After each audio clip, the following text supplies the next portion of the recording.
Able ഷൈനിലേക്ക് വരുന്നത് എങ്ങനെയാണ്? ഷൈൻ ചേട്ടനെ ഞാൻ പരിചയപ്പെടുന്നത് ഞാൻ നീക്കോ ഞാച്ച കഴിഞ്ഞിട്ട് എനിക്ക് ഒരു 2, 3 പടങ്ങളുണ്ട്. ആ സമയത്ത് ഞാൻ നീക്കോ ഞാച്ച ഷൂട്ട് കഴിഞ്ഞ ഉടനെ ഒരു 2 സിനിമകൾ ചെയ്തിരുന്നു. അപ്പോൾ അതെല്ലാം കഴിഞ്ഞ് നീക്കോ ഞാച്ച ഇറങ്ങിക്കഴിഞ്ഞിട്ട് ഞാൻ നിൽക്കുന്ന ആ ഒരു സമയത്ത് എനിക്ക് വനിതാ അവാർഡ്സ് റെഡ് കാർപ്പറ്റ് ആങ്കർ ചെയ്യാൻ വേണ്ടി എന്നെ വിളിച്ചത്. അപ്പോൾ ഞാൻ അത് പോയി. അപ്പോൾ അവിടെ ചെന്നപ്പോൾ എൻ്റെ അടുത്ത് പറഞ്ഞു, എൻ്റെ റൂമിൽ എനിക്കവിടെ ട്രിവാൻഡ്രം കീസ് ഹോട്ടലിൽ റൂമിൽ ഒരാളോടുണ്ട്, ഇബ്രഡ് ഷൈൻ എന്ന് പറഞ്ഞിട്ട്, ഷൈൻ എന്ന് പറഞ്ഞിട്ട് ഒരാൾ വരും, ഫോട്ടോഗ്രാഫറാണ് പുള്ളി. അപ്പോൾ ഞാൻ പറഞ്ഞു ശരി എന്ന് പറഞ്ഞു. അപ്പോൾ അദ്ദേഹം ഒരു പടമൊക്കെ ചെയ്യാൻ പോവാണ് 1983. അപ്പോൾ ഞാൻ 1983. അപ്പം ഞാനിത് എനിക്ക് തോന്നുന്നു ചിത്രഭൂമിയിൽ ഇതിനെപ്പറ്റി ഞാൻ വായിച്ചിരുന്നു, എൻ്റെ ഫോട്ടോഷൂട്ടും ഒക്കെ വന്നിരുന്നതിൽ. അപ്പം ഞാനത് ക്രിക്കറ്റിനെ പറ്റിയിട്ടാണ്. അപ്പോൾ ഞാനിങ്ങനെ വിചാരിച്ചു ക്രിക്കറ്റിനെ പറ്റിയിട്ടൊരു പടം. അപ്പോൾ അതിൽ നോക്കിയപ്പോൾ നിവിനുണ്ട്, രാജീവ് പിള്ള, അനൂപ് മേനോൻ, അജു വർഗീസ്, ഇങ്ങനെ കുറേ പേരാണ്. നമ്മളുണ്ടായിരുന്നത് അടിപൊളിയായിരുന്നു, പക്ഷേ ക്രിക്കറ്റാണ്, രസമായിരിക്കും എന്നൊക്കെ വിചാരിച്ചിട്ട് അങ്ങനെ ഇരിക്കുന്ന സമയത്താണ് ഇദ്ദേഹത്തെ കാണുന്നതും. അപ്പോൾ അദ്ദേഹം എൻ്റെ അടുത്ത് ഇങ്ങോട്ട് പറഞ്ഞു, നീക്കോ ഞാച്ച നന്നായിരുന്നു. അപ്പോൾ വെളുപ്പിന് ഒരു 3 മണിക്കാണ് അദ്ദേഹം വരുന്നത്. അന്നേരം അങ്ങനെ സംസാരിക്കാൻ പറ്റിയില്ല. അപ്പോൾ അത് കഴിഞ്ഞിട്ട് രാവിലെ എൻ്റെ അടുത്ത് പറഞ്ഞു, ഞാൻ നീക്കോ ഞാച്ച കണ്ട് നല്ലതായിരുന്നു, അപ്പം നമ്മളൊരു പടം ചെയ്യുന്നുണ്ട്, അപ്പോൾ അതിൽ നിങ്ങളെയൊക്കെ വിളിക്കാം, പക്ഷെ നിങ്ങൾ അതിൽ നായകനായിട്ടൊക്കെ ചെയ്തതല്ലേ, അപ്പം ഇതിനകത്ത് അത്ര വലിയ റോളില്ല. ഞാൻ പറഞ്ഞില്ല ചേട്ടാ, അത് കുഴപ്പമില്ല, ഞാൻ ആ സബ്ജക്റ്റ് ഞാനത് കേട്ടായിരുന്നു, അതിനെപ്പറ്റി ഞാൻ വായിച്ചായിരുന്നു, അപ്പോൾ എനിക്ക് ഭയങ്കര ഇഷ്ടം തോന്നി ക്രിക്കറ്റിൻ്റെ ഉള്ളതുകൊണ്ട്. അങ്ങനെയാണ് സഞ്ജു നമുക്ക് നോക്കാം, നമുക്ക് കാണാമെന്നുണ്ട്. അങ്ങനെയാണ് 1983 സംഭവിക്കുന്നത്. 1983 അത് സ്ക്രിപ്റ്റ് വായിക്കുമ്പോൾ നമുക്കറിയാം അതിനകത്തൊരു രമേശൻ എന്ന് പറയുന്ന ഒരാളുടെ കഥയാണത് പോകുന്നത്. അപ്പോൾ അതിന് കൂടെ കുറച്ച് പേരുണ്ട്, എല്ലാ ഫ്രെയിമിലും 8-10 പേരുണ്ട്. അപ്പം നമുക്കതിനകത്ത് ചെയ്യാൻ എഴുതപ്പെട്ടതായിട്ട് ഒരുപാട് കാര്യങ്ങളില്ല. പക്ഷേ ഷൈൻ ചേട്ടൻ സഞ്ജു അതൊരു സ്കള്ളായിട്ട് കണ്ടാൽ മതി, നമുക്കത് ഡെവലപ്പ് ചെയ്യാവുന്നതാണ്. അപ്പോൾ അതിലേക്ക് നമുക്ക് ഒരുപാട് ആഡ് ചെയ്യാനോ കാര്യങ്ങളൊന്നുമില്ല, പക്ഷേ അത് നമുക്ക് ചെയ്യാൻ പറ്റുന്ന ചില കാര്യങ്ങളുണ്ട്. അവിടെയാണ് ആദ്യമായിട്ടൊരു ആക്ടർ എന്ന രീതിയിൽ നമ്മൾ പേഴ്സണലി പ്രിപ്പയർ ചെയ്യണം എന്നുള്ള പല കാര്യങ്ങളും പ്രിപ്പയർ ചെയ്യുന്ന കൂടുതലായിട്ട് എനിക്ക് ചെയ്യാൻ പറ്റിയത്. അപ്പോൾ അതിനുവേണ്ടിയാണ് ഞാൻ ഷൈൻ ചേട്ടന് താടി വളർത്തട്ടെ എന്ന് ചോദിച്ചു, താടി വെച്ചു. 3 കാലഘട്ടം ഉണ്ടല്ലോ, അപ്പം താടി വളർത്താം, പിന്നെ മുറുക്കുന്ന കാര്യവും.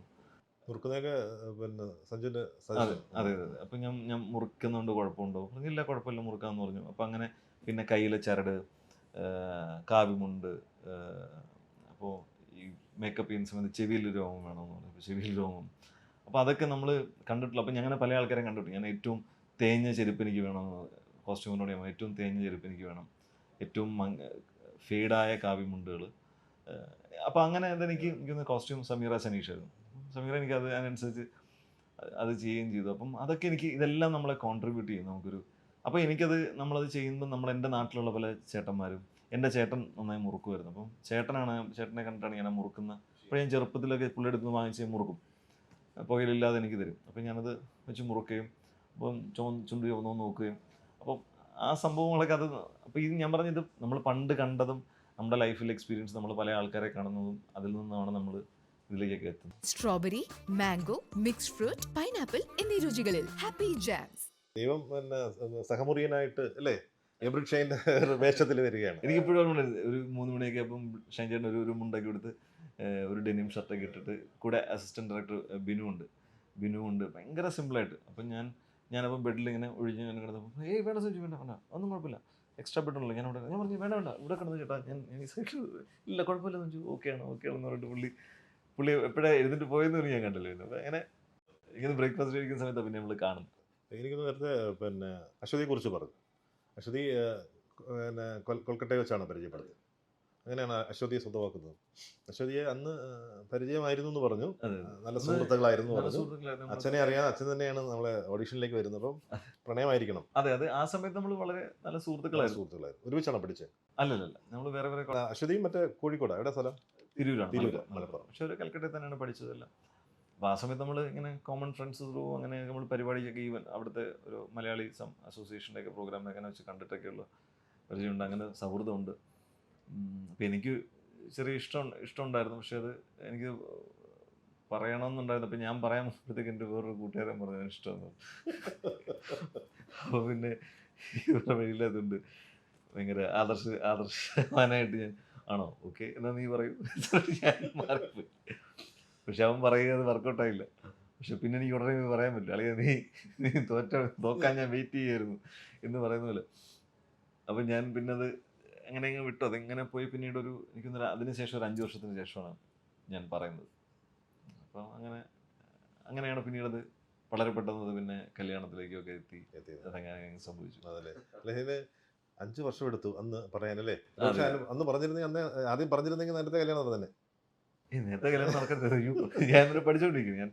ഞാൻ ഡിഗ്രി പഠിക്കുന്ന സമയത്താണ്. ആ സമയത്ത് പറയാനുള്ള നമുക്ക് ഒരു ധൈര്യമില്ലായിരുന്നു. അപ്പോൾ നമ്മൾ ഈ ആ ഒരു ലൈഫിൽ ഒരു സ്റ്റേജ് ഉണ്ടല്ലോ, നമ്മൾ ഈ അല്ല, ഈ കൂട്ടുകാരൻ ഒരു പക്ഷെ നമ്മളെ ദീർഘിപ്പിച്ച് 5 വർഷം തന്നത് കൂട്ടുകാരൻ്റെ ഒരു അതെ, അതെ, ഇടപെടലുണ്ടായിരിക്കണം. അതെ, അതെ. അല്ലെങ്കിൽ പക്ഷെ നേരത്തെ പറഞ്ഞു നേരത്തെ പറഞ്ഞു. ചില വിലക്കുകളൊക്കെ ഉണ്ടെങ്കിൽ നമ്മുടെ അന്നത്തെ ചൂട്. എന്നാലും അന്നത്തെ കാലഘട്ടത്തിൽ എനിക്ക് ഈ പറയാൻ മടിയുള്ള കാലഘട്ടമാണ്. കാരണം എന്ന് വെച്ചാൽ റിജക്ഷൻ ഇങ്ങനെ ഏറ്റുവാങ്ങി ധൈര്യം നഷ്ടപ്പെടും. അപ്പം നമ്മൾ ആരോട് പറഞ്ഞാലും ഇതൊന്നും വർക്കൗട്ട് ആവില്ല. ആരും പ്രേമിച്ചാലും വർക്കൗട്ട് ആവില്ല. എല്ലാവരും എന്തേലും നീ നല്ല പയ്യനാണ്, പക്ഷെ എനിക്ക് വേണ്ട എന്ന് പറയുന്നൊരു സാധനം ഉണ്ടല്ലോ, അതെനിക്ക് ഇപ്പോഴും മനസ്സിലായിട്ടില്ല. നീ ഒത്തിരി നല്ല ആളാണ്, നല്ല പിള്ളേരെ ഒന്നും ആർക്കും വേണ്ട. പക്ഷെ ഞാൻ വെച്ചു പിന്നെ നിനക്ക് എന്താ അങ്ങനെ ചോദിക്കുന്ന അവസ്ഥ വരെ. അല്ലെങ്കിൽ നമ്മൾ പിന്നീട് അതിനുശേഷം ഞാൻ ഒരാളെ പ്രപ്പോസ് ചെയ്തപ്പോൾ പുള്ളിക്കാരി പറഞ്ഞത് ഇവൻ്റെ അടുത്ത ആഴ്ച നാട്ടിൽ പോയി എൻ്റെ കല്യാണം നിശ്ചയമാണ്. ഓക്കെ, താങ്ക് യു, അടിപൊളി. വൈറ്റമിൻ ഡിയുടെയും ഈസ്ട്രോജന്റെയും കുറവാണ് മിക്ക ലേഡീസിന്റെയും ഹെയർ പ്രോബ്ലംസിന് പ്രധാന കാരണം. സ്ത്രീകളുടെ മുടി വളർച്ചയ്ക്കും ശക്തിക്കും അത്യാവശ്യമായ വൈറ്റമിൻ ഡിയാലും ഹെർബൽ ഈസ്ട്രോജനാലും സമ്പുഷ്ടമായ ആദ്യത്തെ hair elixir Amritveni hair elixir for women. അപ്പോൾ അങ്ങനെയുള്ള അനുഭവങ്ങൾ വരുമ്പോൾ നമുക്ക് പറയാൻ, സിനിമയിൽ മാത്രമല്ല ജീവിതത്തിലും അങ്ങനെ ഒരുപാട് തിരിച്ചടികൾ. ജീവിതത്തിൽ അത് തിരിച്ചടികളെ ഉണ്ടായിരുന്നല്ലോ, ഒരു വലിയൊരു. അപ്പോൾ അതിൽ നിന്നും ഒരു മാറ്റം സംഭവിച്ചതാണ് ഈ അശ്വതി. ഞാൻ ഇവക്ക് നിന്ന് പറ്റി എന്ന് നമ്മൾ ആലോചിച്ചു. അശ്വതി നന്നായിട്ട് പാടുന്ന കുട്ടിയല്ലേ? നന്നായിട്ട് പാടും. പാട്ട് അങ്ങനെ പ്രൊഫഷണൽ പഠിച്ചതാണ്? എങ്ങനെയാണത്? ചെറുപ്പം മുതലേ പഠിക്കുന്നതാണ്. ഇത്രപ്പോൾ ഒരു 10-18 വർഷമായിട്ട് 10-20 വർഷമായിട്ട് ഒരു ഹിന്ദുസ്ഥാനി സംഗീതം പഠിക്കുന്നുണ്ട്. ഹിന്ദുസ്ഥാനിയാണ് സ്പെഷ്യലൈസ് ചെയ്തിരിക്കുന്നത്. സിനിമയിലും പാടിയിട്ടുണ്ടോ?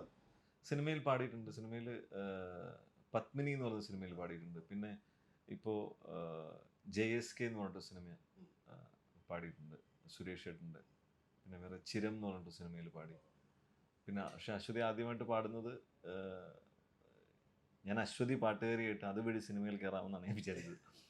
അപ്പോൾ അങ്ങനെ അശ്വതിക്ക് പാടാനൊരു അവസരം കിട്ടിയത് രാജാ സാറിൻ്റെ അടുത്ത് പോകാനൊരു അവസരം കിട്ടി. അപ്പോൾ രാജാ സാറിൻ്റെ അടുത്ത് പാടാൻ പോയി. അപ്പോൾ ഞാനും കൂടെ പോയിരുന്നു. കല്യാണം കഴിഞ്ഞു? കല്യാണം കഴിഞ്ഞു. അപ്പം ഞാനും ഞങ്ങൾ ഒരുമിച്ച്. സിനിമ എത്തിയില്ല. എത്തിയില്ല. ഞങ്ങളവിടെ ചെല്ലി, അവിടെ അശ്വതി പാടിച്ചു.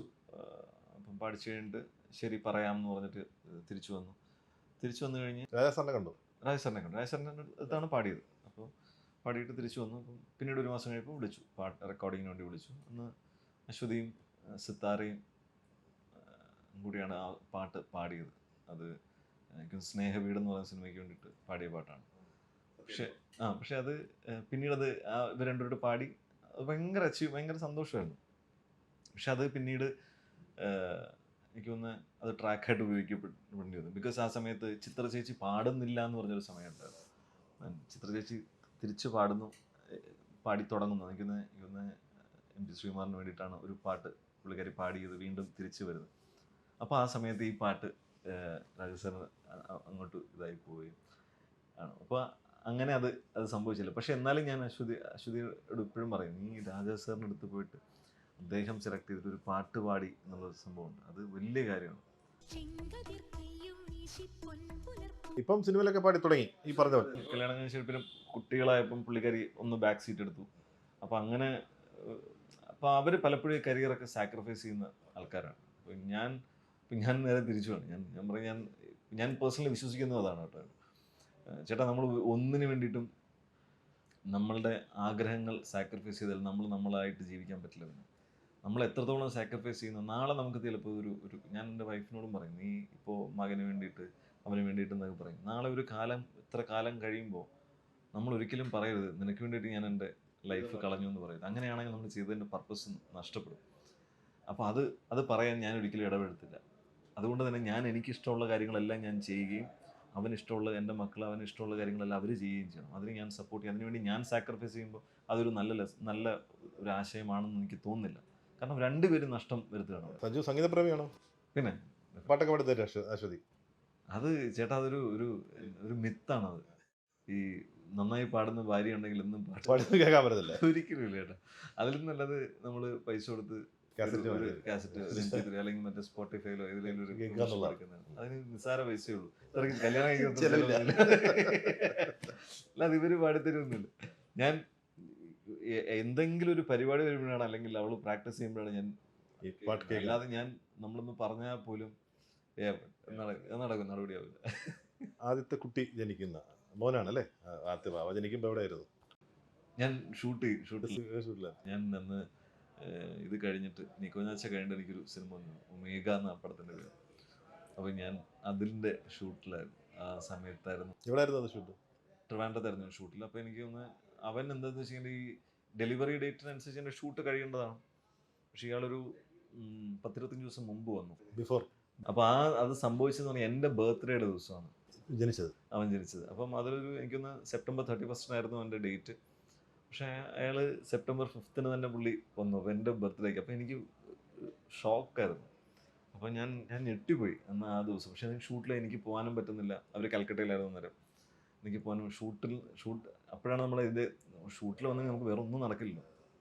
പിന്നെ എന്നോട് പറഞ്ഞു ഒരു ദിവസത്തേക്ക് വേണേൽ പോയിട്ട് വന്നു എന്ന് പറഞ്ഞു. പക്ഷേ ആ ഒരു ദിവസത്തേക്ക് പോയി കഴിഞ്ഞാൽ എനിക്ക് വരാനും പറ്റില്ല. ഞാൻ പാതി മനസ്സിലവിടെ ഞാൻ പറഞ്ഞില്ല, ഞാൻ പോകുന്നില്ല.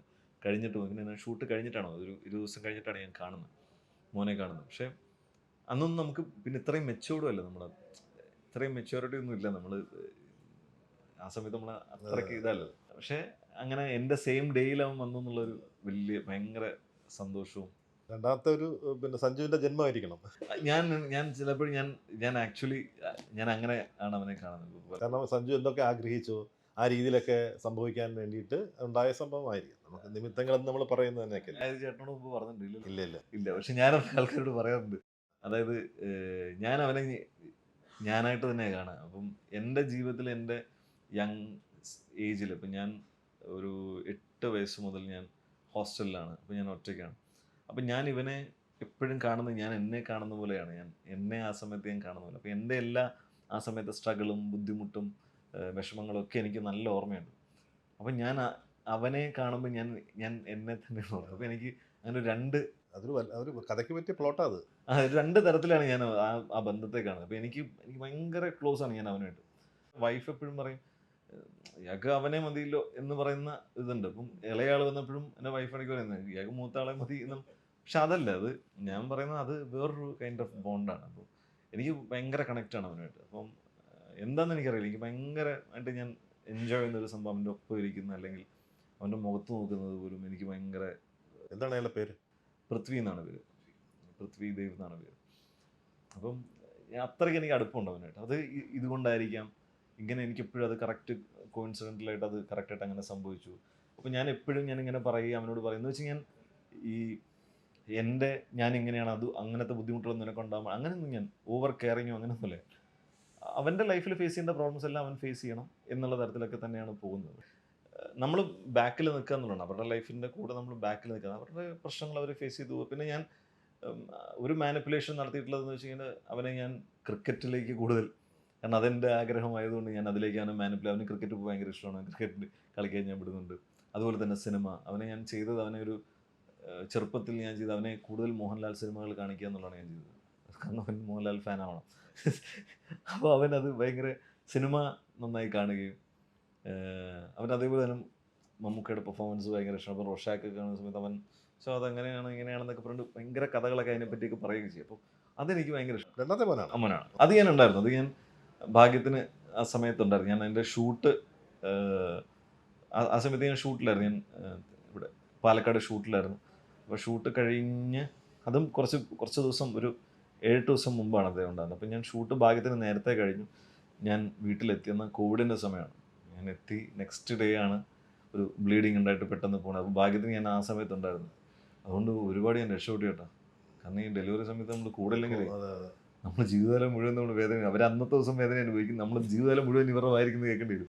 ഇപ്പം നമുക്ക് ആ വേദന നമുക്ക് മനസ്സിലാവില്ല. നമുക്ക് എത്ര വന്നാലും നമുക്ക് പറയാനേ പറ്റുള്ളൂ. നമ്മൾ അവരുടെ വേദന നമുക്കത് മനസ്സിലാവില്ല. അവർ ഒത്തിരി വേദന അനുഭവിക്കുന്നുണ്ടായി.